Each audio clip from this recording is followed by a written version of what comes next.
Bom, a gente vai continuar, claro, com a repercussão completa desse dia seguinte das eleições do primeiro turno, agora conversando com o presidente do PSD, Gilberto Kassab. PSD, o maior número de prefeitos no primeiro turno, conquistou 878 municípios. Presidente, ontem a gente brincava aqui na Central, eu disse que lá em Brasília, quando as pessoas perguntam alguma coisa, falam assim, e o Kassab? O Kassab sabe. O Kassab sabe como fazer prefeito, sabe como ampliar essa força nos municípios. Queria começar ouvindo do senhor qual é o Brasil que o senhor enxerga do ponto de vista de posicionamento político, quando a gente vê o mapa, não só com o PSD, com os demais partidos de centro e direita também. Boa tarde, seja bem-vindo. Boa tarde, André. Boa tarde a todos aí que nos acompanham. Eu acho que é um Brasil com mais facilidades de encontrar, de definir os posicionamentos dos partidos, não é?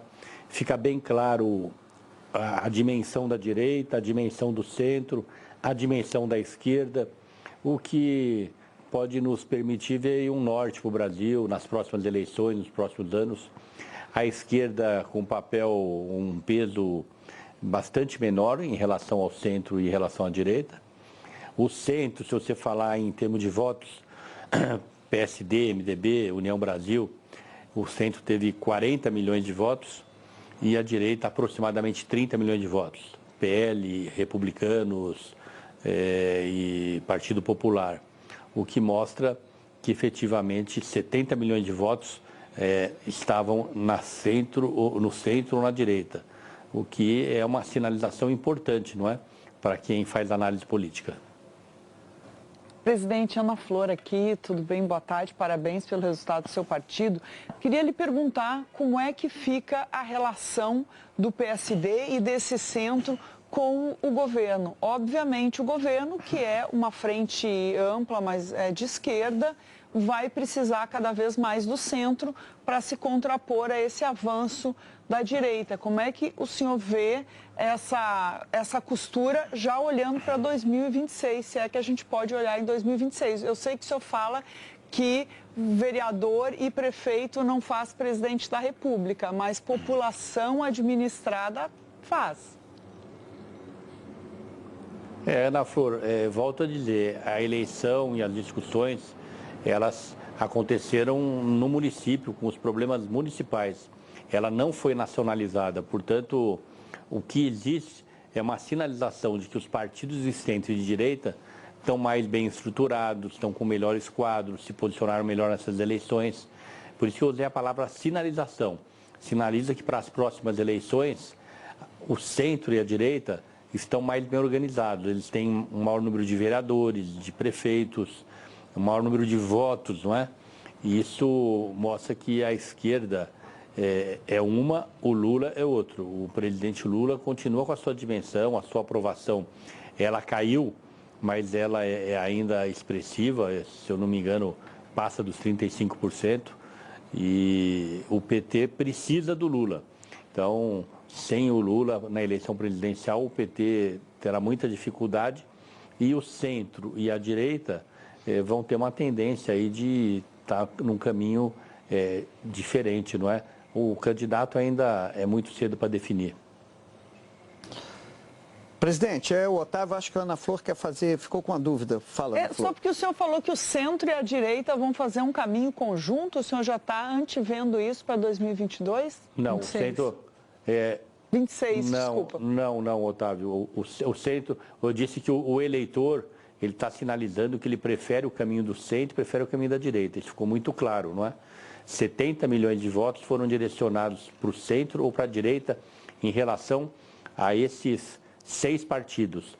E isso é uma sinalização para a esquerda. Isso que eu quis dizer, que a esquerda poderá ter dificuldades, apesar de ser uma eleição diferente, se ela não encontrar bons nomes, bons quadros. O que eu vejo na esquerda é que ela está com dificuldade de se renovar. No centro e na direita, nós tivemos nos últimos anos bons quadros aparecendo, surgindo. Vamos falar no plano nacional, lógico, e nos planos estaduais. Eduardo Leite, Topázio, Ratinho, agora o Eduardo Pimentel, Eduardo Paes, Pedro Paulo, Tarcísio em São Paulo, Rodrigo Pacheco, Antônio Brito, Braide em São Luís, o próprio ministro da Educação, que é um quadro nacional hoje do PT, o governador do Piauí, João Campos, Raquel Lira. Nós não vemos isso acontecer na esquerda. O resultado, né, eleitoral do centro e da direita é muito fruto dessa renovação que está acontecendo no centro e na direita. E eu não vejo isso na esquerda. Isso está trazendo dificuldades. Cada vez mais a esquerda é refém da figura do Lula. Isso que eu quis dizer, talvez agora tenha sido mais claro. Perfeito. Presidente, já que o senhor falou no Antônio Brito, essa vitória do PSD, ela pode ter algum reflexo na disputa da Câmara, por exemplo? Não acredito, Otávio. São duas eleições distintas. Eu estou muito confiante e o Antônio Brito é um excelente candidato, uma excelente imagem, muito bem preparado. Fez uma aliança inteligente com o deputado Elmar, onde os dois estão caminhando, mas em algum momento vão somar forças, não é? Isso nos permite identificar um conjunto de 100 deputados, que é a somatória das duas bancadas, porque as duas bancadas elas têm líderes. O Brito é um líder efetivo da bancada, ele comanda a bancada, o Elmar também no União Brasil. Veja que é uma largada importante. No momento que os dois estiverem juntos, não sei quando, mas vamos estar em algum momento, 100 votos na largada é importante. O papel do PT vai ser importante. Para onde vai o PT, não é? O PT vai ficar com o Hugo Mota ou vai ter uma facilidade maior de conversar com o Elmar ou com o Antônio Brito, que estão mais alinhados com o discurso da governabilidade, que talvez seja mais favorável para o governo. Mas não tem nenhuma vinculação com a eleição municipal, não. É algo bastante distinto. O Bolsonaro foi derrotado, na visão do senhor, nesse primeiro turno em São Paulo? Porque a vitória está sendo atribuída a esse conjunto de partidos, a Tarcísio, como o senhor acabou de citar. E Bolsonaro? Olha, Andréa, eu não diria nem que foi derrotado. O que é unânime, não é? Em relação à opinião dos jornalistas, analistas e da política em geral, é que o Tarcísio é o grande vitorioso em São Paulo. O Tarcísio, ele bancou uma candidatura que alguns achavam que não era viável, não é? Bancou uma candidatura de centro, onde os partidos de direita, até legitimamente, que não queriam abrir mão do seu candidato, e foi até o final, não é? Assumiu a candidatura, mostrou a importância para a cidade de São Paulo de continuar numa aliança que estava dando e está dando bons frutos para a cidade de São Paulo. E no momento em que o Ricardo Nunes vai para o segundo turno, o Tarcísio é o grande vitorioso. Eu não falaria nem derrotados, mas a vitória não é do Kassab, do Bolsonaro, do Baleia, ela é do Ricardo Nunes, lógico, é o candidato, mas ela é principalmente do governador Tarcísio de Freitas. Presidente Gilberto Kassab, Valdo Cruz, bom tê-lo conosco.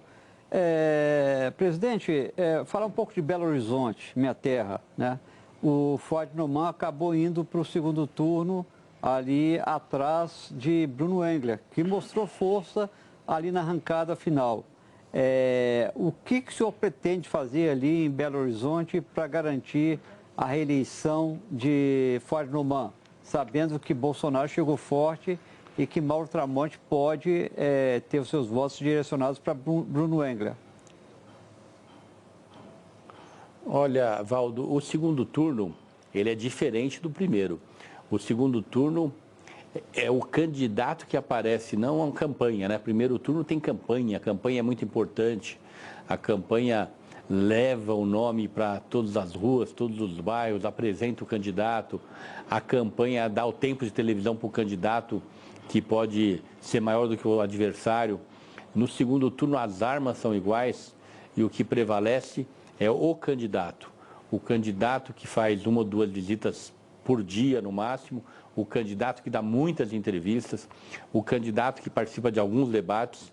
E em Belo Horizonte, candidato por candidato, o Fuad Noman, ele vai se sobressair porque realmente ele é muito bem preparado. Uma pessoa íntegra, honesta, uma pessoa que sabe compor, não é? Está fazendo uma boa gestão. Eu não tenho dúvida em afirmar que eu entendo ele ser favorito nesse segundo turno. É a mesma coisa aqui em São Paulo. Aqui em São Paulo agora é o Boulos contra o Ricardo Nunes. Acabaram a campanha dos partidos, né? Agora o Boulos vai mostrar a sua história, as coisas que ele defende, da mesma maneira o Ricardo Nunes, e não será diferente em Belo Horizonte. Eu acredito muito que o Ricardo Nunes é franco favorito em São Paulo e o Fuad Noman, eu não diria que é franco favorito, mas tem uma boa dose de favoritismo nessa jornada que se inicia. Vou passar para o Joel Pinheiro, em São Paulo. Joel. Presidente Kassab, boa tarde.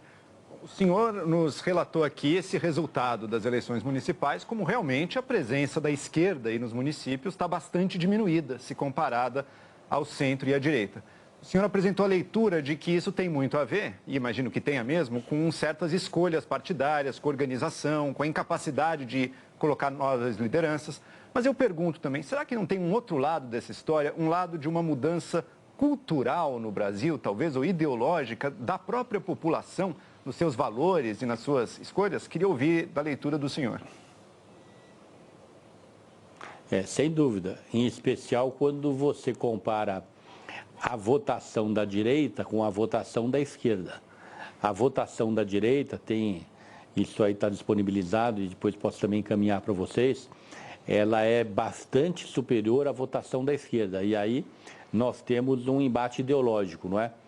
O que eu disse agora há pouco, que tem a votação da direita, da esquerda, mas a votação do centro, ela é bem maior que a da direita. Em relação à esquerda, infinitamente maior. Mas quando você compara a direita e a esquerda, e quando a direita tem uma superioridade eleitoral, significa sim que há predominantemente no eleitorado hoje brasileiro, porque isso aconteceu no país inteiro, uma tendade, quando há o embate entre esquerda e direita, ficar majoritariamente com a direita. Mas, sempre lembrando que o centro está acima dos dois, com uma votação bastante expressiva. Aqui pensando, presidente, eu lembro, uma das coberturas que eu fiz foi da campanha do senhor em 2008. Eu lembro muito bem como foi aquela campanha, que o senhor saiu vitorioso também. Era o azarão nas pesquisas, né? Ninguém acreditava que o senhor pudesse chegar, não só chegou ao segundo turno, como ganhou aquela eleição. Pegando um pouco do gancho da pergunta do Joel, estava pensando nesse eleitor paulistano, como ele mudou. Queria ouvir do senhor sobre isso, mas focando no eleitor que depositou o voto no Pablo Marçal. O que o eleitor do Pablo Marçal diz para a política tradicional, para esses partidos de centro e de direita que acabaram levando, ajudando aí com a máquina o Ricardo Nunes para o segundo turno e para a esquerda, essa esquerda também que me parece bastante desatualizada? O eleitor do Pablo Marçal é um eleitor que está inconformado com o que se apresenta, não é? Ele quer alguma coisa diferente. Ele não tem identidade nem com a direita, porque hoje a direita tem uma cara, é a cara do Bolsonaro. Ele não se identifica nem com a esquerda, que tem a cara do Lula, e também não está confortável com o centro, com a moderação. Ele quer mudar tudo. Então, agora, você tem que registrar que ele quer mudar tudo, mas ideologicamente o Marçal tem uma posição e um discurso muito conservador, né? E ao ter essa posição conservadora e ter esses votos, você pode identificar, alinhar esses votos como anti-esquerda, o que vai facilitar muito a eleição do Nunes, a provável eleição do Nunes no segundo turno, porque esse eleitor do Marçal, ele não tem nenhuma identidade com a esquerda, ele rejeita a esquerda. Ele vai ter muito mais facilidade de apoiar um candidato onde tem a direita e o centro, principalmente onde tem a direita, não é? Até porque o Tarcísio é uma direita moderada, mas é uma direita. Então, eu acredito que vai caminhar por esse leito aí. Como na minha eleição que você relembrou, o Geraldo Alckmin ficou fora do segundo turno. Mas o Geraldo Alckmin, até então, sempre foi um adversário muito ferrenho do PT. Na hora que eu fui para o segundo turno contra o PT, contra a Marta, naturalmente o eleitor do Geraldo se identificou com a minha candidatura, onde eu tive uma larga vantagem em relação à Marta e venci as eleições. E ainda naquela eleição, todos sabem da minha relação que eu tenho com o ex-ministro, ex-governador, ex-prefeito José Serra, uma figura muito importante na política brasileira nas últimas décadas, e naquele momento ele era governador de São Paulo e tinha uma enorme simpatia e mesmo no segundo turno um apoio declarado a mim. Mas estrategicamente, eu lembro bem, foi sempre recomendado a mim, Kassab, agora se apresente, porque é você e a Marta. Você tem que mostrar o que você está fazendo, o que você fez, o que você quer fazer, porque é isso que as pessoas querem ver. Elas não querem mais ver quem está com você. E assim também era com a Marta. O que eu acho que vai precisar acontecer aqui com o Ricardo Nunes e com o Boulos, e voltando aqui ao Valdo Cruz, é o que vai acontecer em Belo Horizonte, e aí acho que o Fuad leva vantagem, porque realmente o Fuad tem muita credibilidade, tem uma imagem excelente, tem uma história de vida, né, de uma presença muito forte na administração pública, sempre com bons resultados, né? Uma pessoa experiente, do bem, né? E que os mineiros admiram muito. Presidente Kassab, boa tarde. Aqui André Trigueiro. O senhor com certeza já se debruçou sobre o mapa dos resultados eleitorais do primeiro turno com uma visão muito acurada, e eu queria a sua análise, por favor, do que está acontecendo com PSDB e PT, dois partidos que protagonizaram nas últimas décadas as mais importantes disputas eleitorais do país. O PSDB deixou de ocupar a prateleira mais alta da política nacional há algum tempo, não é novidade. O senhor falou agora de José Serra. José Serra, dessa época, egresso de um período que o PSDB era partido definidor de rumos da política nacional. E o PT, embora tenha aumentado o número de prefeituras nessa eleição em relação às eleições passadas, ainda tem um déficit de municípios sob o comando do partido se comparado com o início da década passada. Embora tenha a presidência da República, não é protagonista o PT das principais capitais. Não fez diferença, em boa parte, na maioria das capitais importantes. O que está acontecendo, na opinião do senhor, com PSDB e PT? Eles não souberam se renovar, não é?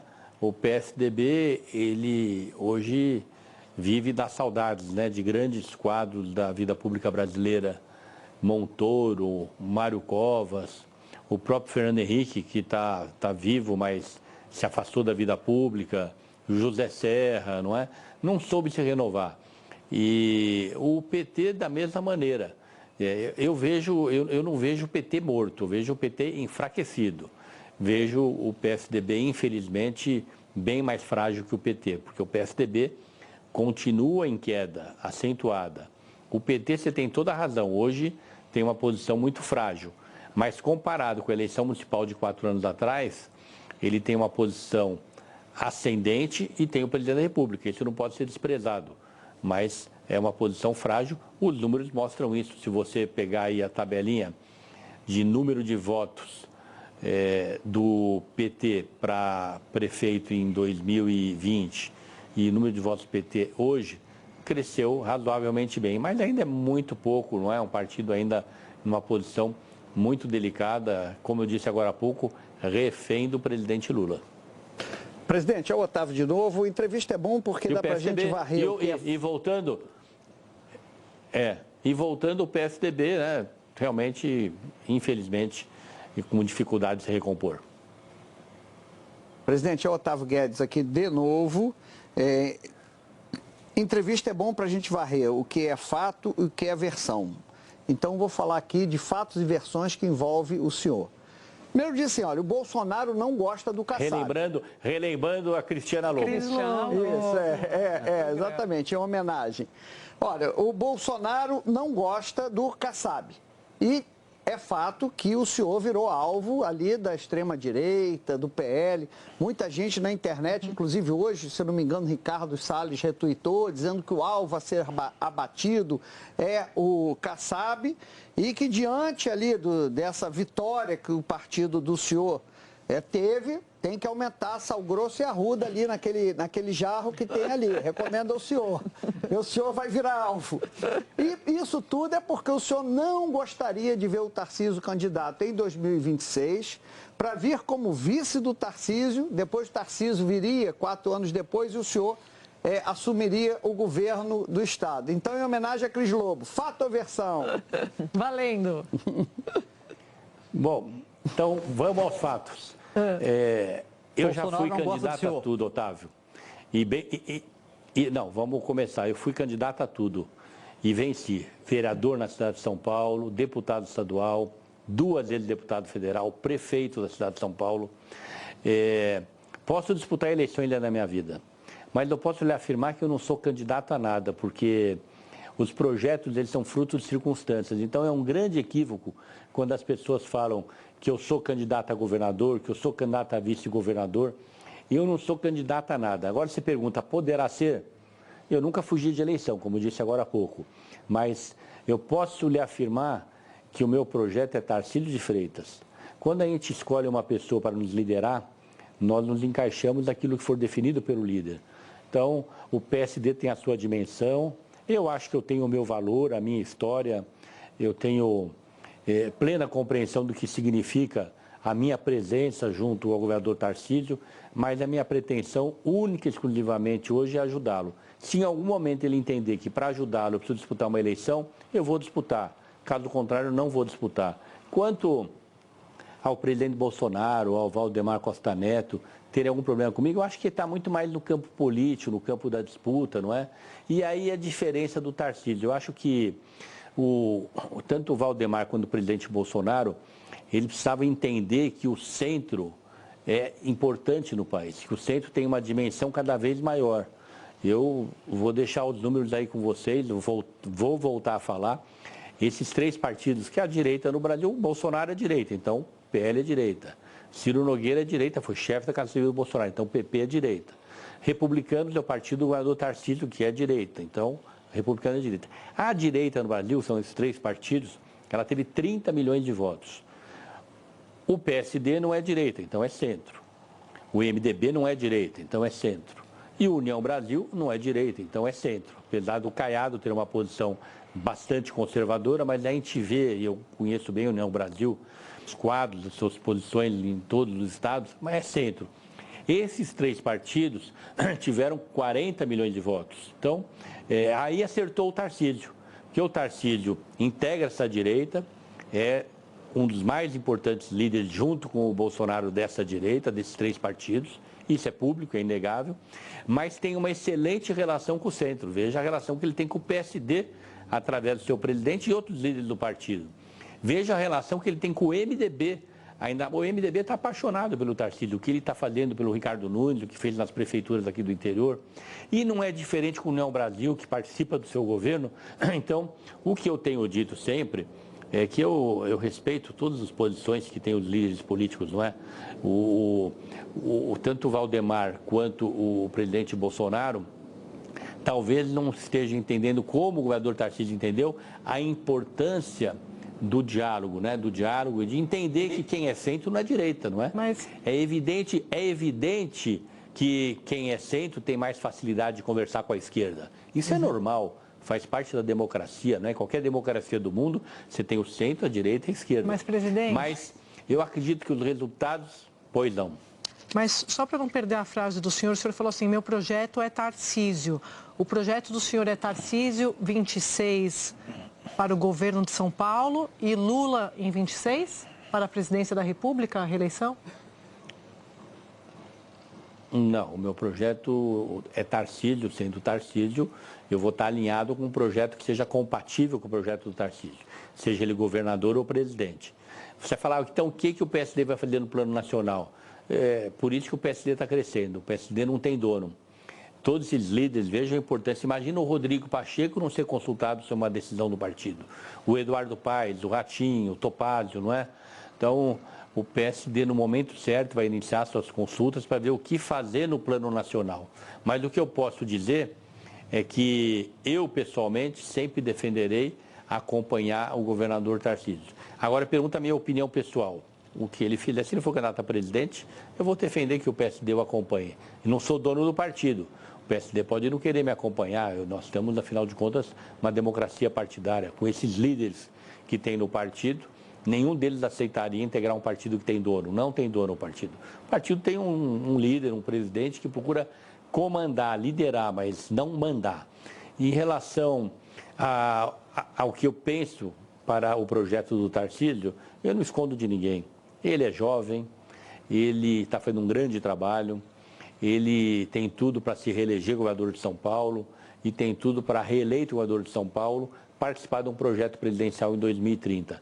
Acho que hoje as circunstâncias, pelo menos no que diz respeito à minha opinião, me levam a defender que ele fique no cargo como governador. Mas essa é uma decisão dele que será respeitada e estarei com ele. Presidente Gilberto Kassab, presidente do PSD, muito obrigada pela participação aqui no dia seguinte da eleição, com essa vitória do PSD, partido que mais elegeu prefeitos no primeiro turno. Um abraço, até a próxima. Obrigado, André. Obrigado a todos vocês.